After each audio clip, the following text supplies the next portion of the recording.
Assalamualaikum Boboto, salam dunia. Saya doakan di hari ini teman-teman semua selalu dikasih kesehatan dan keselamatan dalam menjalani segala aktivitasnya. Amin. Baik Boboto, langsung kita update informasi Persib Bandung terbaru dan masih dalam rangka ngabuburit nunggu Persib Day gitu ya. Kurang lebih 6 jam ke depan teman-teman.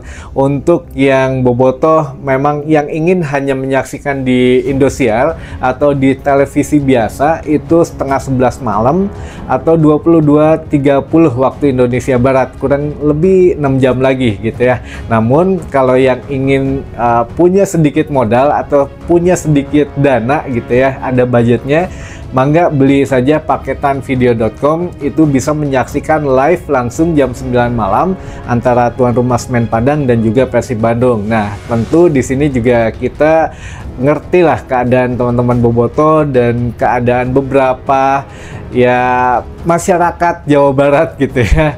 Gimana caranya bisa nonton gratis tapi tetap live. Nah, insya Allah lah kita juga punya solusi yang mana ada solusi setiap narasi. Nah, ini kalau untuk teman-teman yang memang punya modal lebih dan ingin nongkrong dengan teman-temannya, nongkrong atau nonton di luar lah gitu ya, bisa memanfaatkan dua tempat nobar yang sudah disediakan oleh Persib Bandung oleh manajemen, yaitu di Paris Van Java di CGV PVJ itu ya, dengan biaya 85.000 nonton Persib Bandung di bioskop gitu, atau dengan biaya lebih murah Rp60.000 jika datang langsung ke Sulanjana ke Dapur Kopi 1919. Ini biayanya Rp60.000 on the spot atau Rp50.000 daftar melalui link yang sudah disertakan di Instagramnya 1919 Dapur Kopi Official gitu teman-teman. Jadi mangga saja dipilih, ataupun ya bisa secara gratis dan online, bisa di rumah juga teman-teman, asal modal kuota handphone saja atau yang punya wifi ya mangga dimanfaatkan. Teman-teman download saja aplikasi punten ya gitu, banyak di TikTok ada, lalu juga ada di Snack Video.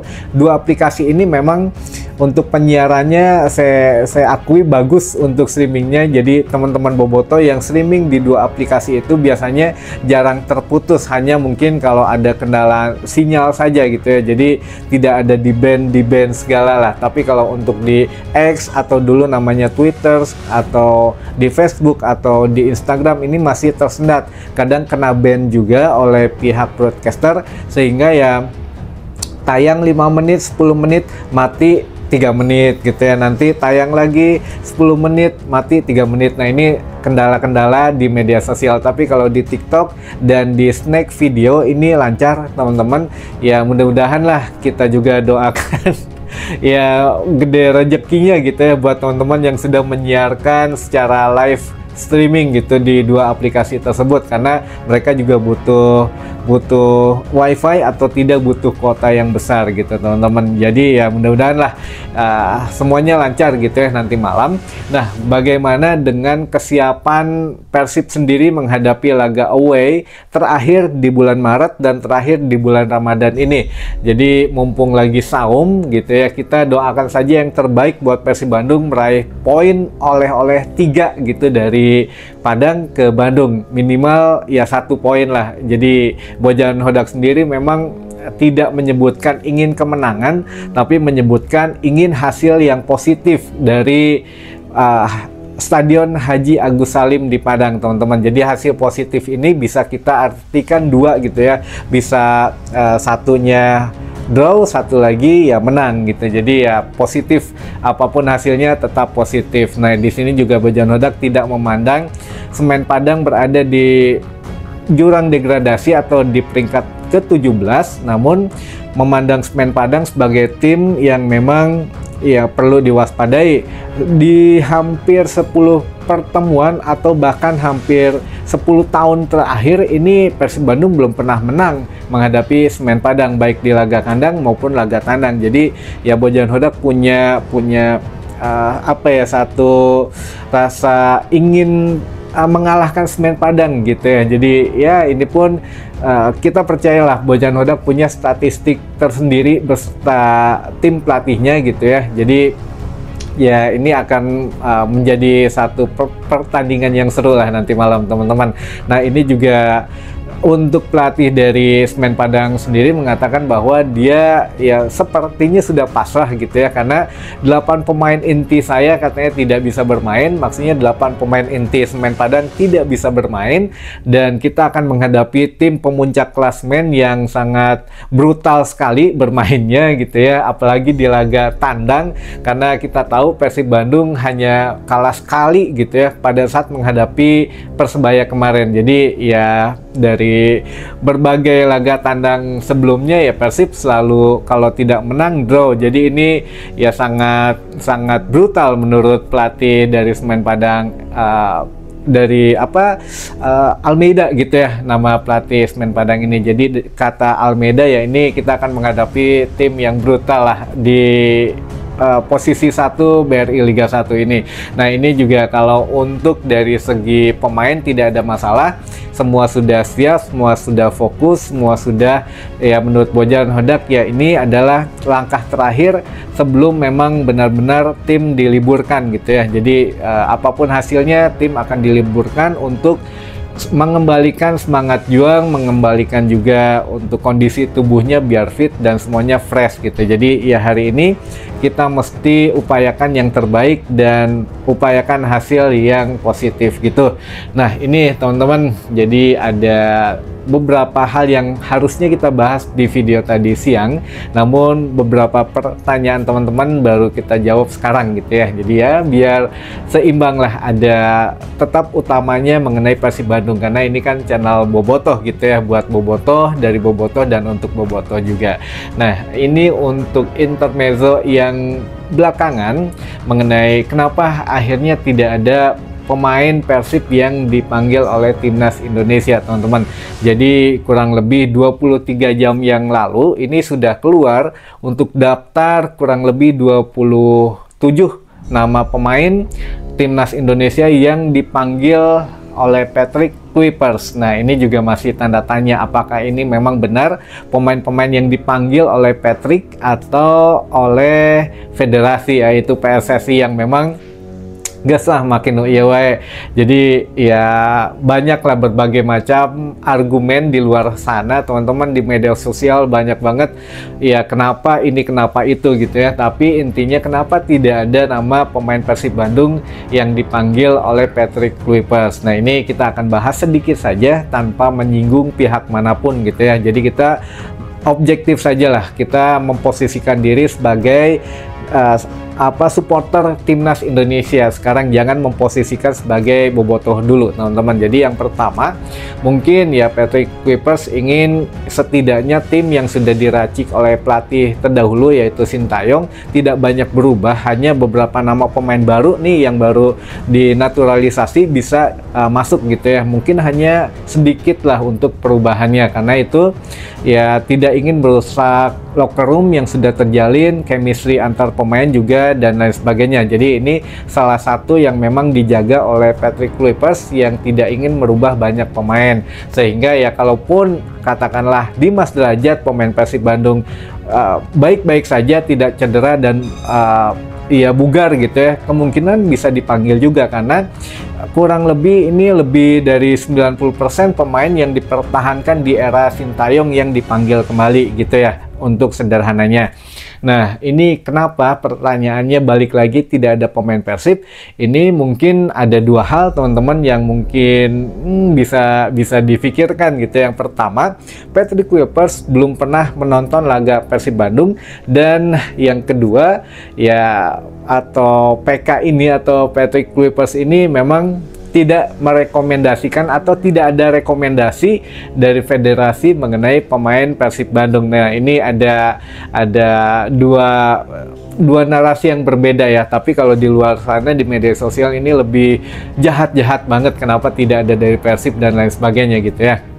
Namun kita ambil yang positifnya saja, Patrick Kluivert itu tidak mengenal nama-nama pemain Persib gitu ya. Secara positifnya yang kedua, ya tidak ada rekomendasi dan ingin ya setidaknya chemistry pemain warisan Sintayong ini terus terjaga. Jadi tidak banyak formasi baru lah di timnya. Nah ini ya itu yang positifnya saja. Namun teman-teman, beredar juga ya kabar katanya kalau memang Persib sempat ditawari tapi akhirnya tidak jadi. Nah ini narasi yang memang belum bisa dikonfirmasi gitu ya. Tapi teman-teman, kemarin juga sebelum keluar list daripada pemain timnas yang dipanggil, itu sempat kita bahas kan kalau nggak salah, Bojan pernah mengatakan kalaupun Persib ya lolos Piala Dunia klub gitu ya. Jadi ya walaupun lolos piala ini piala itu, tapi tetap kayaknya nggak akan dipanggil. Nah ini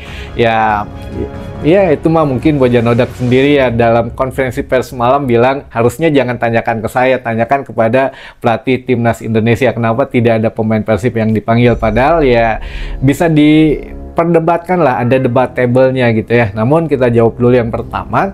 Ini teman-teman, beberapa hari yang lalu ya sempat gitu ya, setelah gunjang-gunjing, namanya klub lah pasti punya salinan nama pemain yang akan dipanggil atau tidak dipanggil gitu ya. Akhirnya bocor nama-nama pemain yang sudah dipanggil. Akhirnya ya ada gonjang-ganjing gitu ya di Sulanjana yang mana mengatakan wah di Persib ya mah kumaha ya coach gitu ke Bojan Hodak. Ya Bojan Hodak mungkin ya udahlah biar kita lebih fokus dan kita juga bisa enak gitu ya, tidak mengirimkan pemain ya, biar kita fokus back to back juara saja. Nah ini diantaranya juga ya mungkin Persib Bandung sebetulnya berharap juga ada pemainnya, karena kan level tertinggi seorang pemain sepak bola di liga lokal adalah membela tim nasionalnya. Namun ya berbagai hal ini tidak bisa dilakukan untuk sementara waktu teman-teman. Nah tapi yang debatable-nya, kita masuk kepada pemain-pemain yang dipanggil ini.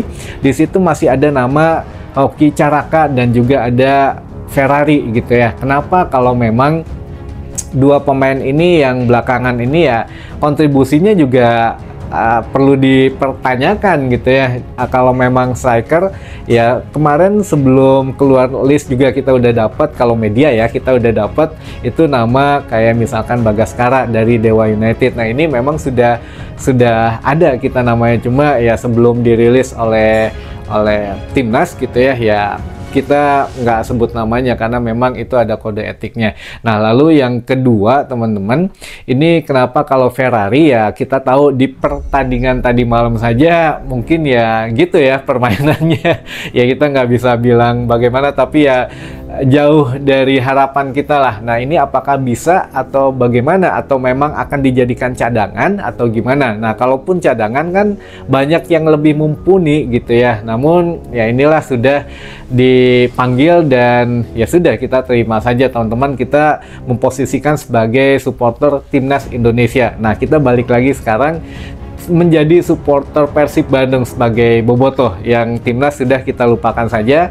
ya, ada plus minusnya. Plusnya kita bisa lebih fokus menghadapi back to back juara. Yang kedua, alhamdulillah mudah-mudahan ya timnas bisa lolos gitu ya Piala Dunia, walaupun Erick Thohir sendiri mengatakan targetnya 2038 kita masuk Piala Dunia. Ya ini ya sudahlah gitu, gimana federasi baiknya saja gitu ya, kita doakan yang terbaik saja.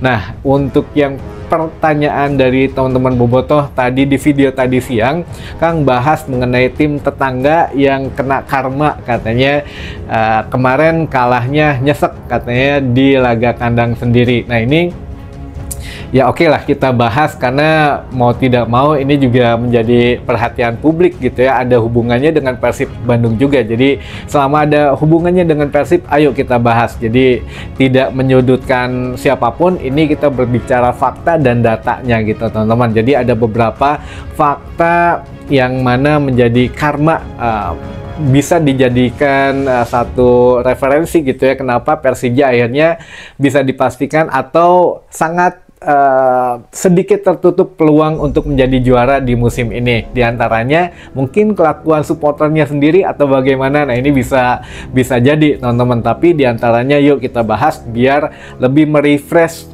ingatan teman-teman bobotoh semua. Yang pertama, ketika kemarin kejadian Persija menghadapi Persib Bandung itu kan saya kurang lebih 5 hari membahas mengenai ini untuk kita kawal sampai dengan akhirnya keluar sanksi Komdis yang tertulis gitu ya, dan hasil komdingnya yang ternyata ya kita tahu semua lah, kemarin juga Beckham dihukum 3 kali, akhirnya dikurangin 1-2 pertandingan walaupun sudah beres gitu, sebetulnya mah ya nggak ngaruh juga, lalu ditambah denda 75 juta, lalu sebelumnya kan ada Simic dan lain sebagainya lolos gitu, dan secara garis besar Persija hanya dihukum 4 laga kandang tanpa penonton yang katanya dikurangin 2, jadi hanya 2 laga kandang tanpa penonton dan ya membayar 220 juta, dan 20 juta ininya pun dikurangin, jadi hanya 2 laga kandang dan denda 200 juta rupiah. Jadi